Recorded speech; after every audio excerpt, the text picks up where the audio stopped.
and welcome back to another episode of Generation Films. My name is American Ben. Today we continue our Best Space Navy series. Please make sure to follow the entire series and cast your vote for each faction at the end of each video. And if you feel unable to make a decision and cast a vote, I urge you to remember, there is no place for the weak-willed or hesitant. Only by firm action and resolute faith will mankind survive. No sacrifice is too great, no treachery too small. I fully admit my heresy last video in revealing the flaws of the Imperial Navy, but you can give the Inquisitor the day off. For today we remember that where the Astartes are the Emperor's wrath, and the Guard his hammer, the Imperial Navy is his holy shield. But first, the Imperial Navy requires funding to build those massive ships, so thanks to our friends at Philo for sponsoring today's video. Philo is an app on Earth and in the Imperium of Man that allows you to watch all of your favorite TV shows on your phone, tablet, TV, or powered armor.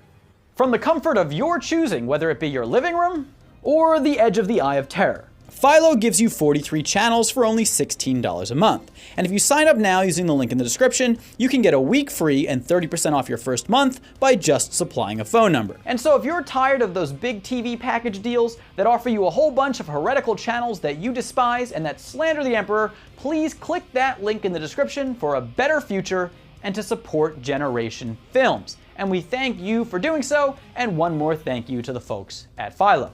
And now on to considering the advantages of the Imperial Navy. The first advantage is cruisers.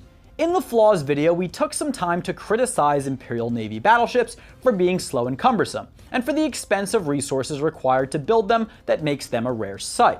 Cruisers make up for the shortcomings of the battleship, at least in terms of capabilities. Cruisers, a mainstay in the Imperial Navy fleet, are not as powerful as battleships, but are much faster and still extremely offensively capable. They are more agile than a battleship, but more powerful than an escort, boasting the firepower, speed, and maneuverability for a variety of different missions, from patrols to raids to all-out war. Whoa!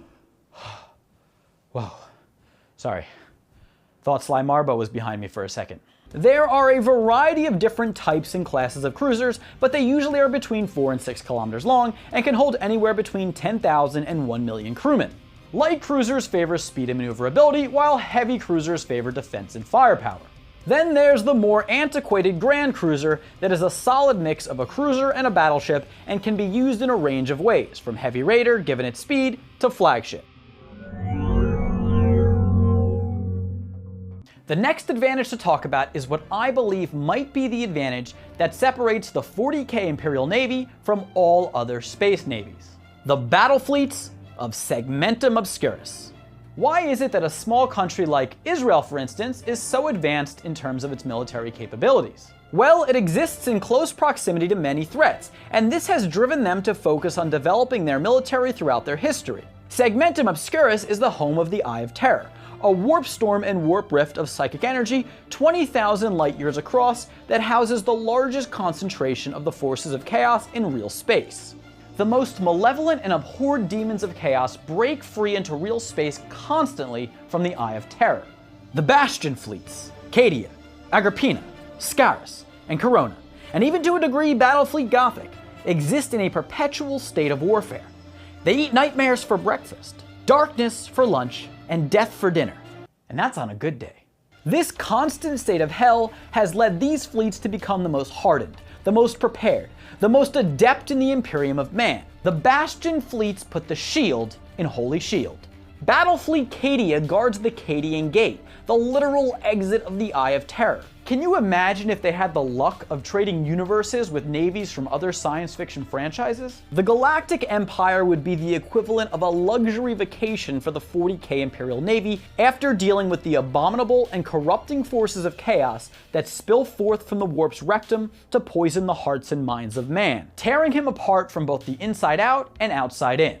Put up against any other naval force, the Obscurus battle fleets would rain down hell on their opposition, not out of an untempered aggression, but out of a supreme vigilance and desensitization to total war and the most depraved forces of evil in any existence. The next advantage to discuss is one we've mentioned before: Forge Worlds. Forge worlds are entire planets dedicated to the manufacture of machines, weapons, and other technology. Yes, it takes an unreasonable amount of time and resources to construct ships in the 40k universe, and yet they have an abundance of them. Having entire planets run by the Adeptus Mechanicus, the Imperium entity employing scientists, engineers, and technicians, and charged with overseeing the Imperium's technology, allows the Navy to have the requisite vehicles to maintain a presence throughout the entire Milky Way galaxy. I don't want to overly compliment the Adeptus Mechanicus, they hold back the Imperium in many ways, but Forge worlds are a plus. Forge worlds are the explanation for how the Imperium is able to have an extraordinary amount of just about everything, including massive ships which are typically constructed in large shipyards orbiting the Forge worlds. The next advantage is the Fury Interceptor. The Fury, an attack craft used for void combat, is the most common starfighter in the Imperial Navy's employ. Housed by the thousands on cruisers, battleships, and other carriers, the Fury Interceptor is a very versatile ship, and can be used as a fighter, as an interceptor that shoots down enemy torpedoes and bombers, as a scout and reconnaissance ship, or as an escort for the Imperial Navy's Starhawk bombers during their own assaults. Furies can even attack planetary targets within an atmosphere. But being that they range between 40 and 70 meters in length, they are best used in space. The Fury is also well armed, with all of its patterns able to be equipped with high explosive anti-starship missiles and several banks of forwards firing las cannons. Naturally, our next advantage is atmospheric aircraft. After the Horus Heresy, the Imperial Navy was broken up into the Imperial Guard and Imperial Navy. The Navy was given control over all aviation and air support capability, including atmospheric aircraft, the two anchors of which are the Lightning and Thunderbolt.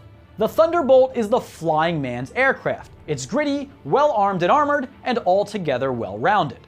It has good speed and maneuverability, powerful nose-mounted weapons, and missile loadouts on its wings. The Thunderbolt is primarily an air superiority fighter, seeking out and engaging enemy aircraft. But like many other Navy ships, it's also very versatile, and can be used in multiple roles, including as a high-altitude escort fighter, a low-altitude fighter bomber, or even as a reconnaissance aircraft. The Lightning, on the other hand, is even faster and more agile than the Thunderbolt, but gives up a bit in terms of armor. The Lightning is armed with a single ventral-mounted, long-barreled autocannon, 2 wing-mounted las cannons, and 4 wing-mounted Hellstrike missiles. The Lightning is primarily used as a reconnaissance aircraft or an interceptor. The aircraft is able to perform short takeoff and landing, allowing it to be scrambled quickly during an enemy attack. The Lightning is also capable of limited spaceflight in a vacuum and atmospheric re-entry, and thus it can be launched from Imperial starships in orbit.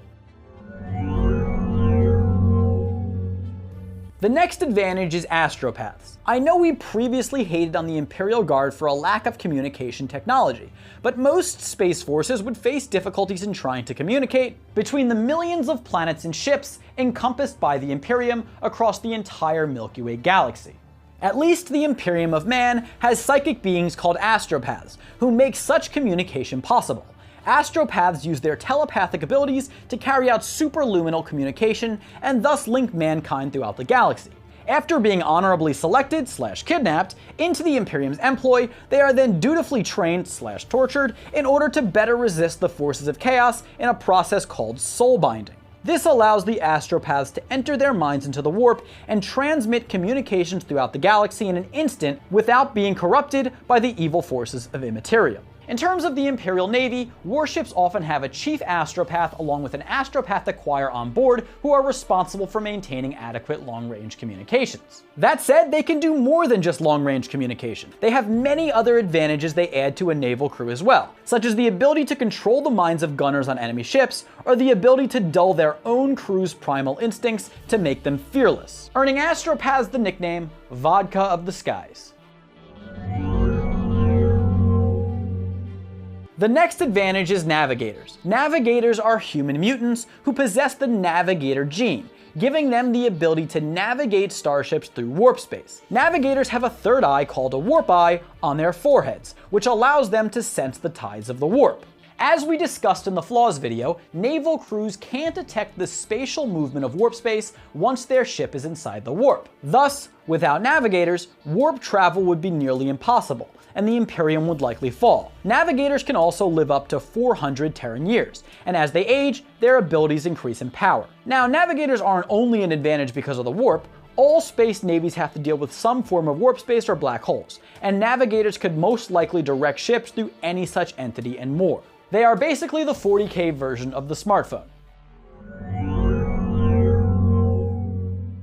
The next advantage is offensive weapon systems. Imperial Navy starships are very well armed and feature a variety of extraordinarily powerful weapons. First, there's the Disruption Macro Cannon, which fires a shell of highly charged ionized deuterium atoms which overload and shut down power transfer systems throughout target ships, allowing users to capture enemies alive and ships intact. Then there are lances, which are powerfully directed energy weapons, or basically giant las guns that can destroy even the most well-armed ships. The Navy also employs torpedoes, which are gigantic self-propelled ship-to-ship missiles with enormous destructive power. While certainly somewhat easily evaded, naval captains use torpedoes to get enemy ships to move in specific directions. Lastly, we have Nova Cannons, limitlessly powerful weapons mounted below the front of Navy cruisers and battleships. Nova cannons are mostly unrivaled in terms of destructive potential and can create a blast capable of leveling multiple starships. Remember, in 40K it's not the size of the boat that matters, nor the motion of the ocean. It's the size of the gun, and whether or not you can fire it before a chaos demon convinces you to rip your spleen out through your ear. Our next advantage comes on the defensive side of things. Void shields. Void shields are protective barriers of gravitic or electrically charged energy that form an invisible band around naval vessels that can absorb radiation, interstellar dust, particle showers, and sustained weapons fire. They displace ranged attacks by subtly distorting the localized space-time around the point of impact. Void shields are not great protection in close combat, but with the colossal size of Imperial Navy ships, much void combat is done at range, where void shields are most protective. Void shields are unique defense systems that encompass the entire vessel, a great advantage even relative to many other space navies. Our final advantage is universal reverence. It may be true that it is nearly impossible for the Imperial Navy to keep track of all the Imperium's territory and for its leaders to know the peoples and planets of any part of their jurisdiction well enough to dictate intelligent orders down to the lower ranks. But what they can almost always rely on when dealing in different parts of the galaxy is the dedicated support of the rest of mankind. Thanks to the Navigator's connection to the Golden Throne and the Warp, the Ecclesiarchy, the state church of the Imperium, preaches that the Imperial Navy fleet is an extension of the Emperor of Mankind's divine will and is therefore sacred. Thus, on many Imperial planets, the Imperial Navy is considered holy and deserving of the absolute compliance of Imperial subjects. This eases the burden of the Navy of carrying out operations in unfamiliar Imperium territories. Okay, it's time to vote for the Imperial Navy on a scale of 1 to 5. Please click in the top right corner of this video to do so. And don't forget to watch the flaws video and vote at the end of that one as well. And also, the Emperor protects those who subscribe down below. Lastly, stay tuned for all of our videos coming up in this series. For now, I'm American Ben, reminding you to never forget the men and women who have perished fighting aliens throughout the universe. Heroes who died protecting freedom. We fight on for them, my brethren, and for Argentina. Humanity first, and die Navi scum. I'll catch you next time. Generation Films, dismissed.